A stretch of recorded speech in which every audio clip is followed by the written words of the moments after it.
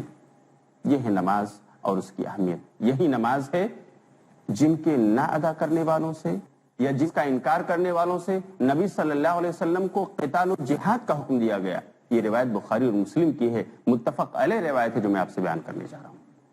نبی صلی اللہ علیہ وسلم نے فرمایا، امرت ان اقاتل الناس حتى يشهدوا ان لا اله الا الله وان محمد رسول الله وان محمد رسول الله ويقيموا الصلاه ويؤتوا الزكاه فاذا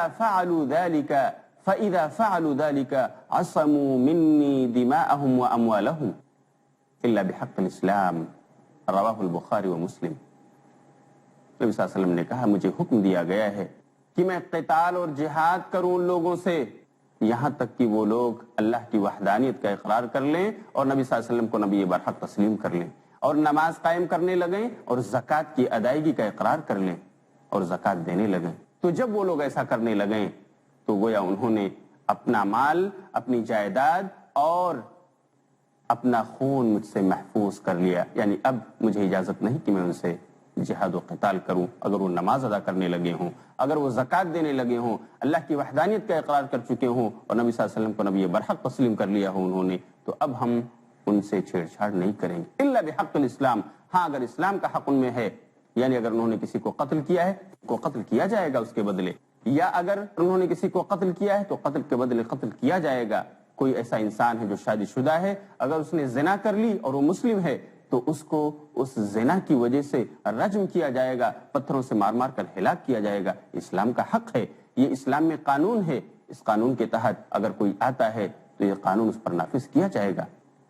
گویا اس سے پتہ یہ چلا کہ نماز ایک بہت ہی اہم رکن ہے، نماز ایک بہت اہم عبادت ہے جو تحفہ معراج ہے، جسے ہم سب کو اہتمام کے ساتھ ادا کرنا چاہیے، جو ہمیں جنت میں لے جانے کا سبب اور جہنم سے بچانے کا سبب ہوگی۔ اللہ رب العالمین سے ہم آخر میں دعا کریں گے، اللہ ہم کو نماز کا پابند بنائے، خشوع و خضوع کے ساتھ ادا کرنے کی توفیق دے۔ ہم اسی پر اکتفا کرتے ہیں، انشاءاللہ پھر اگلی نشست میں ہم آپ سے ملیں گے، تب تک کے لیے اجازت، وآخر دعوانا ان الحمد للہ رب العالمین۔